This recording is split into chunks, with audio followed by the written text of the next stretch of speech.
easier to drive, more safety features. In line with these requirements, automobiles continue to evolve by employing state-of-the-art technology, and Toyota is in the forefront of this trend. Power steering is just one example of this trend. Ease of steering from the low-speed to high-speed ranges is achieved through power steering. In this video, we will take a look at the power steering mechanism in some detail.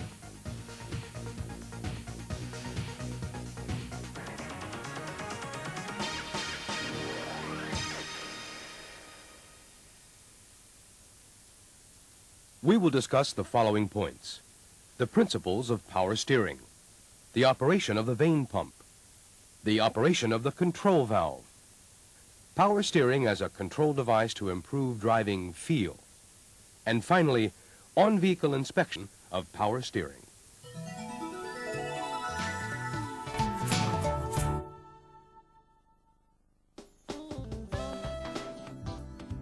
In vehicles without power steering, greater steering effort is required when the vehicle is stopped or moving at a low speed.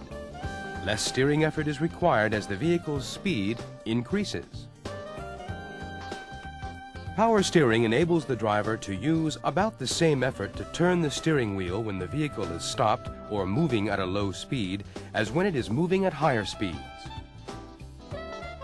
Power steering is controlled by various mechanisms that reduce the steering effort required, while retaining the feeling of being in direct control of the vehicle, as with manual steering.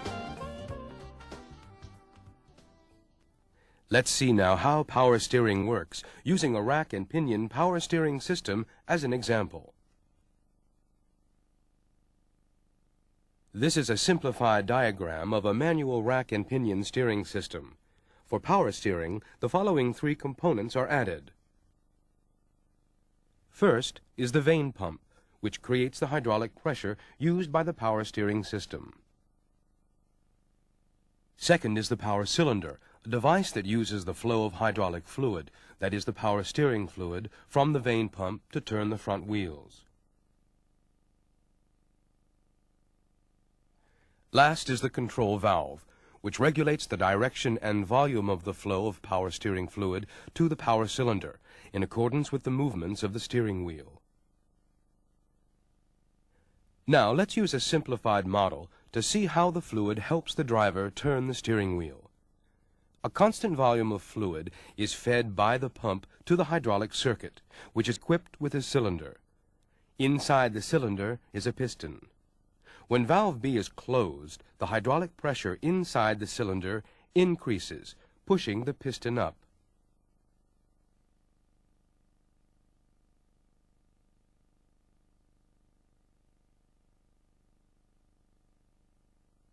When valve B is opened, the hydraulic pressure drops, decreasing the pressure on the piston, which then moves downward. In an actual vehicle, this piston is installed between the wheels of the vehicle. The piston assists steering by utilizing the flow of fluid, as we just explained. When the steering wheel is not being turned, the fluid returns from the control valve directly to the reservoir, without steering assist. The control valve operates when the steering wheel is turned, causing the fluid to flow into one side of the power cylinder or the other, moving the piston to the left or right. When the steering wheel is turned in the opposite direction, the control valve switches the direction of the flow of fluid, so the fluid flows into the opposite side of the power cylinder, moving the piston in the opposite direction. This is how the power steering fluid helps the driver turn the steering wheel with little effort.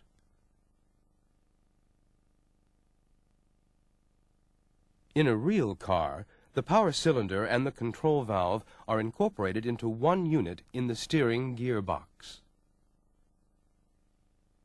The vane pump is driven by the engine via a drive belt. Let's take a look at the construction and function of the vane pump and the control valve.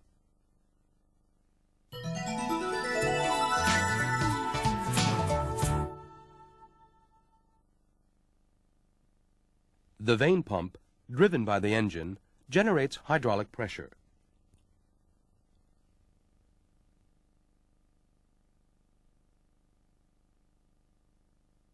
A rotor is incorporated into the pump. This rotor rotates with the engine. When the engine is started, the vanes built into the grooves of the rotor move outward due to centrifugal force and are held against the inner surface of the pump. The pump is designed so that the space between the vanes and the inside surface of the pump changes as the pump rotates. This causes the amount of fluid discharged by the pump to also change in proportion to pump speed. Because the vane pump is driven by the engine, the volume of the fluid changes in accordance with engine speed. But what would happen if the fluid were sent to the power cylinder as is, without any control? Let's use the model again to do an experiment. Even if valve B is left open a certain constant amount, when the volume of the fluid from the pump is changed, the piston inside the cylinder rises or falls accordingly.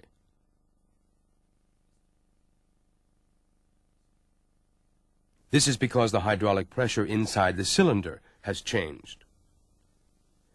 In the same way, the degree of steering assistance would change if the volume of the fluid sent out by the vane pump were to be changed by a change in engine RPM.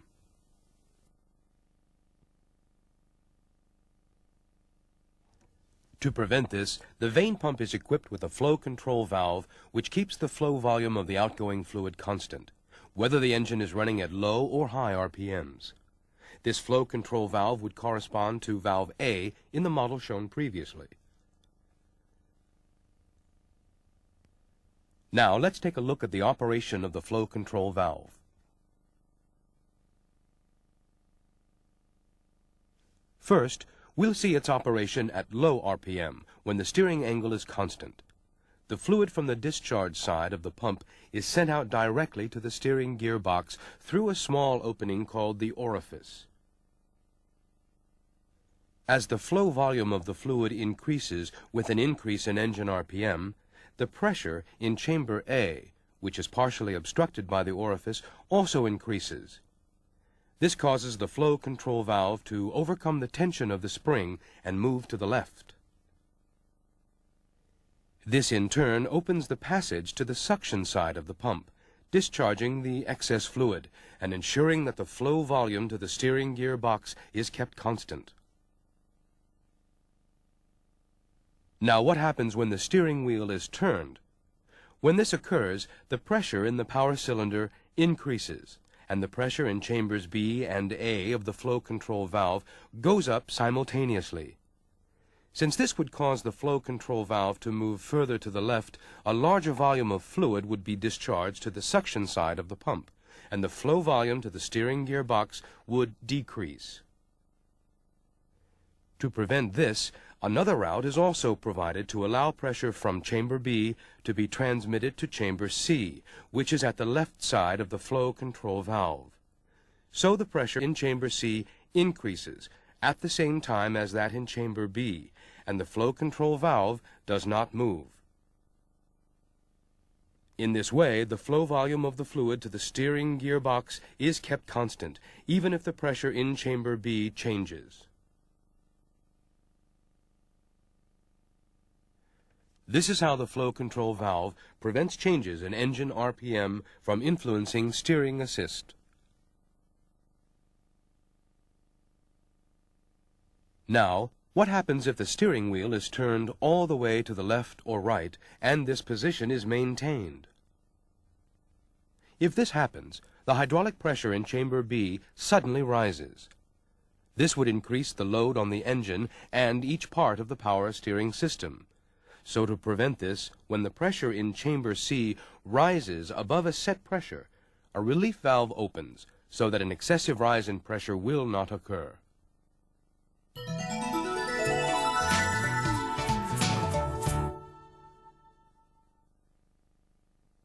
Next, let's take a look at the construction and function of the control valve. Let's consider the most typical rotary-type control valve.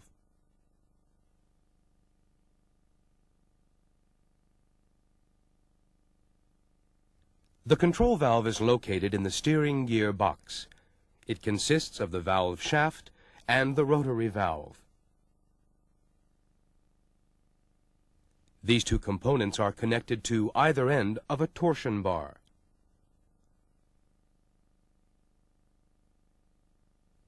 The valve shaft is secured at the top end of the torsion bar, and the rotary valve is secured at the bottom.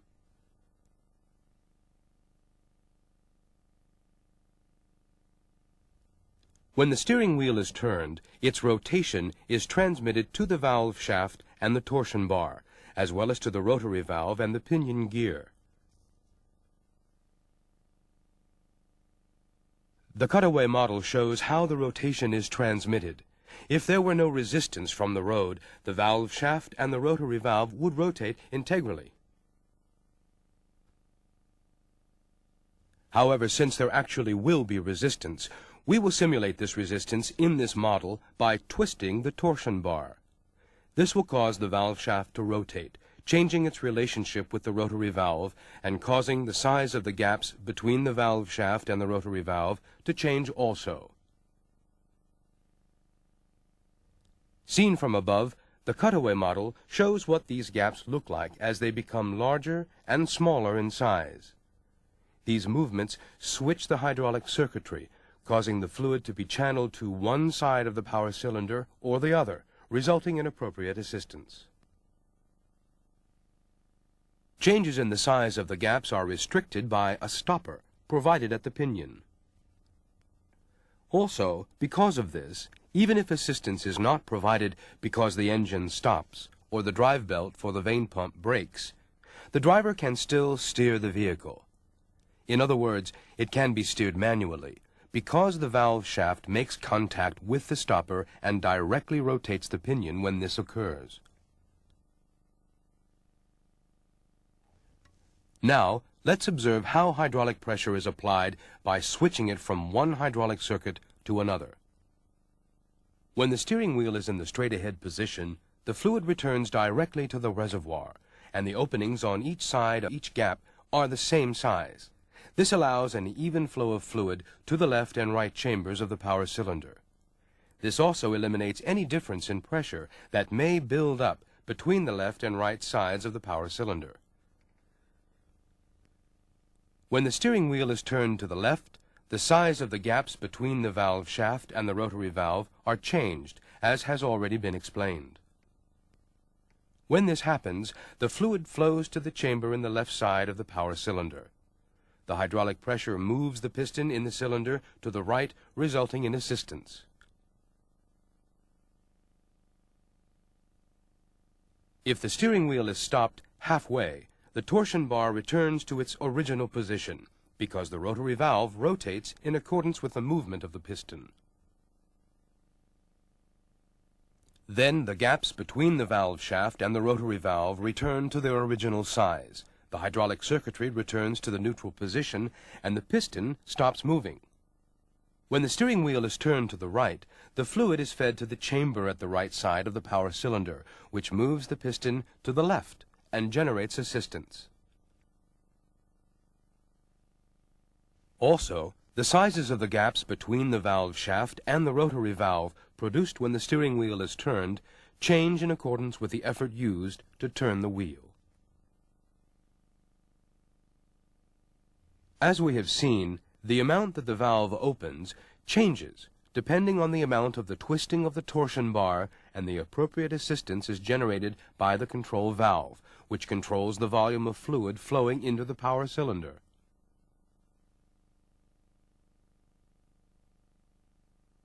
At the same time, the torque generated by the twisting of the torsion bar is transmitted to the steering wheel, giving the driver feedback informing him of the steering reaction.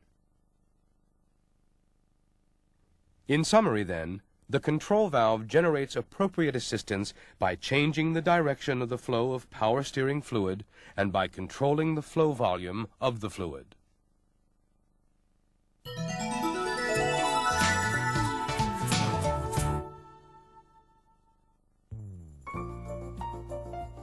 So far, the basic construction and function of the power steering system has been explained. In a real automobile, however, various other mechanisms are added to improve steering feel. Steering effort varies with vehicle speed, and the required steering effort is less at higher speeds. From the driver's standpoint, the ideal would be for the steering assist to change in accordance with the vehicle's speed. For example, when the driver has to turn the vehicle sharply at a low speed, as when parking a car, the vehicle should be able to be steered with little steering effort. On the other hand, during high-speed driving, the steering wheel should be firm, yet responsive. In order to attain this goal, various systems are utilized so that the assistance will be provided in response to vehicle speed. Let's take a look at two typical systems: engine speed sensing power steering and vehicle speed sensing power steering.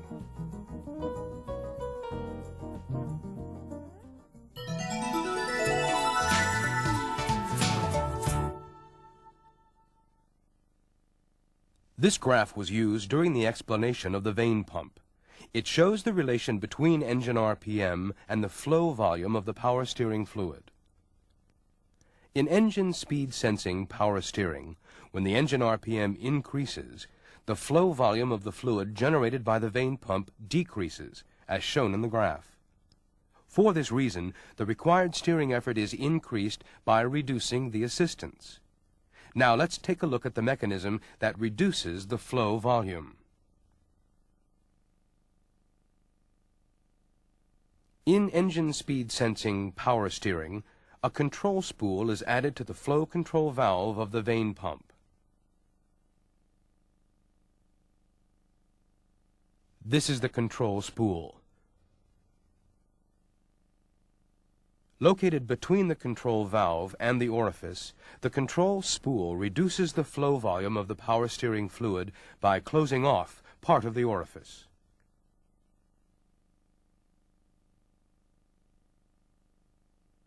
When engine RPM is low, the hydraulic pressure from chamber A is applied to the control spool.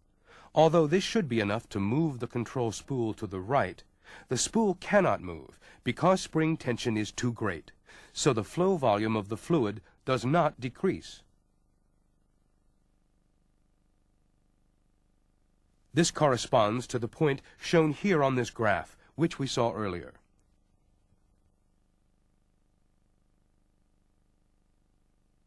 As the engine speed increases, the hydraulic pressure in chamber A increases, so the control spool overcomes the tension of the spring and begins to move to the right.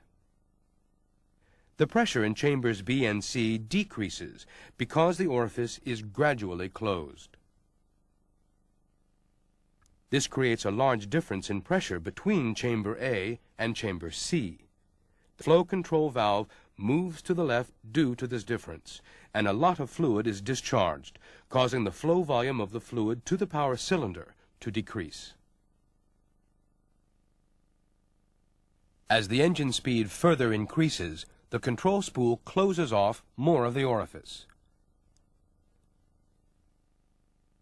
But even if the engine speed is further increased and the hydraulic pressure in chamber A also goes up, the flow volume of the fluid to the power cylinder is kept constant because a lot of fluid is discharged to the suction side of the vane pump. This corresponds to this point on the graph.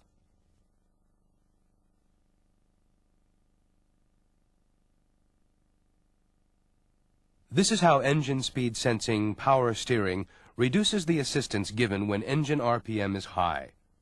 This produces an agreeable steering feel by providing appropriate steering wheel response even during high-speed driving.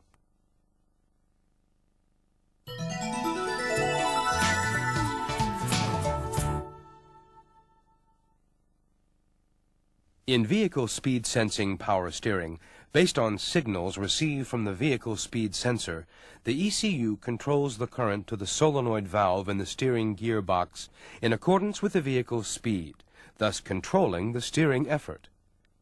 Now let's discuss one type of vehicle speed sensing power steering, the hydraulic reaction progressive type. The features of the hydraulic reaction progressive power steering system are as follows. A hydraulic reaction chamber is provided inside the control valve housing, and as the vehicle speed increases, hydraulic pressure makes the torsion bar more difficult to twist, with the result that the steering wheel becomes heavier. In this way, a torsion bar that is thinner than in an ordinary power steering system is used to reduce steering effort during low-speed driving. In the construction of a hydraulic reaction progressive power steering system, a solenoid valve, a flow dividing valve, and an orifice have been added to the previous power steering mechanism. As current from the ECU increases at low vehicle speeds, the opening of the solenoid valve also increases, decreasing the pressure in the hydraulic reaction chamber. The flow dividing valve channels the fluid from the vane pump to the hydraulic reaction chamber. This is the construction of the hydraulic reaction chamber inside the control valve housing. When the pressure in the chamber increases at higher speeds, the plunger uses that pressure to push the control valve shaft in the opposite direction from that in which the steering wheel was turned. This increases the steering effort. Now, let's see how hydraulic reaction progressive power steering operates. A passage leads to the hydraulic reaction chamber through the flow dividing valve, and a special circuit controls the flow of the fluid by means of the solenoid valve, which is located midway in the passage leading from the pump to the power cylinder. Since the solenoid valve is wide open at low vehicle speeds, the fluid that goes through the flow dividing valve returns directly to the reservoir via the solenoid valve without passing through the hydraulic reaction chamber. This allows the steering wheel to be turned with little effort because the hydraulic pressure does not react against it. In the medium to high speed range, the solenoid valve is gradually closed as the vehicle speed increases, so the pressure in the hydraulic reaction chamber rises because the fluid is flowing into the chamber. This makes for a heavier steering wheel. What will happen if the steering wheel is turned sharply in the medium to high speed range? In this case, the hydraulic pressure in the power cylinder will rise. The resulting high pressure will be transmitted to the hydraulic reaction chamber via the flow dividing valve and the orifice. This will cause the steering reaction, that is, the feedback to the driver, to increase in accordance with the operation of the steering wheel. When the steering wheel is turned further and the hydraulic pressure in the power cylinder reaches a predetermined value, the flow dividing valve moves downward and closes the passage to the hydraulic reaction chamber. When this occurs, access to the chamber is limited only to the orifice. Because the increase in pressure in the chamber is restrained in this way, steering effort does not increase to any great degree. This is how hydraulic reaction progressive power steering produces an agreeable steering feel by utilizing precise feedback control proportionate to the vehicle speed from the low to high speed ranges.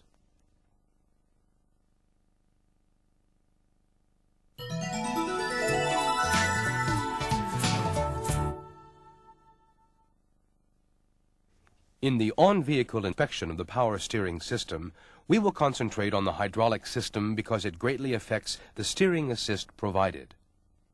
Now let's take a look at the points to be checked. First, check the tension of the drive belt, which drives the vane pump.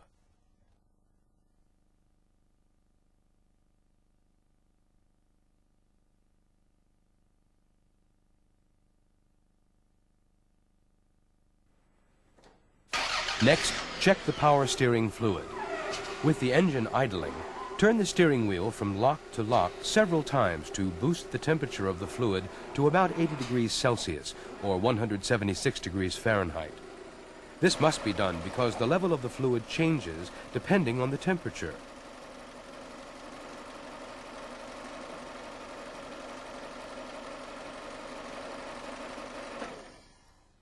Now stop the engine and check the level of the fluid.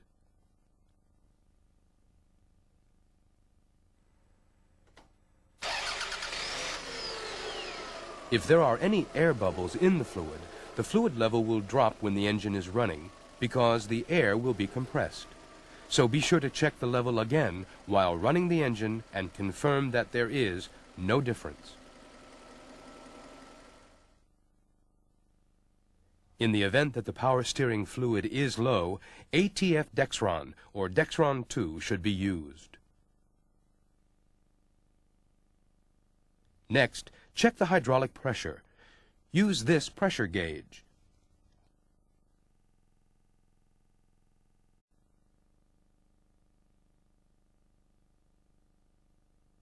First, disconnect the pressure line from the steering gear box. Then connect the inside of the pressure gauge to the pressure line and the outside to the steering gear box.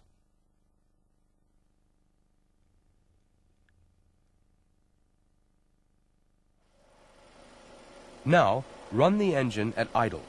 Close the pressure gauge valve and check the hydraulic pressure generated by the vane pump. During this check, make sure the valve is not kept closed for more than 10 seconds, because high pressure will be applied to the hydraulic circuitry and could damage it. If the hydraulic pressure is lower than the standard value, the vane pump is probably faulty.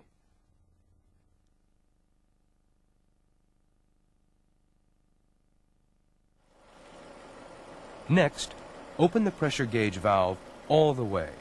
Then run the engine at 1000 RPM and check the hydraulic pressure again.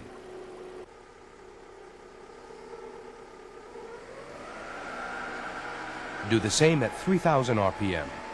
The difference in pressure should be no greater than the specified value.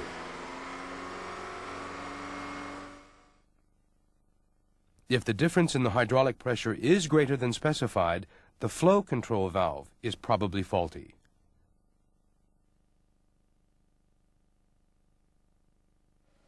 Next, with the pressure gauge valve still open all the way, turn the steering wheel all the way to the right and check the hydraulic pressure. Then check the pressure again after turning it all the way to the left.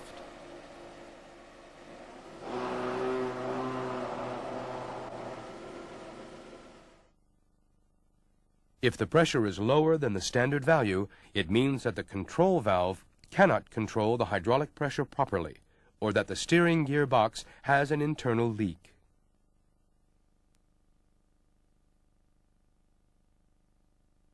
By checking the hydraulic pressure in this way, you can determine whether there is a fault in the vane pump or in the steering gear box.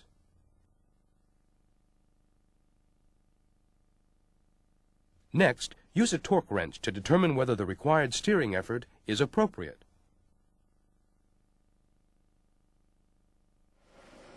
Turn the torque wrench a quarter of a turn counterclockwise and check the torque. Then a quarter of a turn clockwise and check the torque.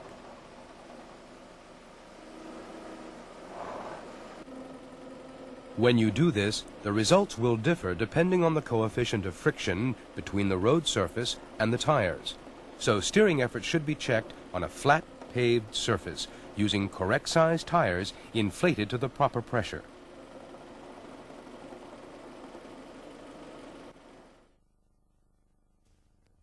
For more detailed check methods, including the standard value for the hydraulic pressure, refer to the repair manual for the appropriate vehicle model.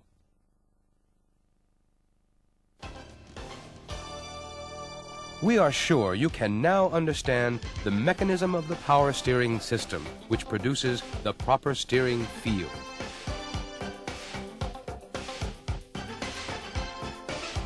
We hope that the knowledge you have gained through this video will help you to serve your customers more effectively and efficiently.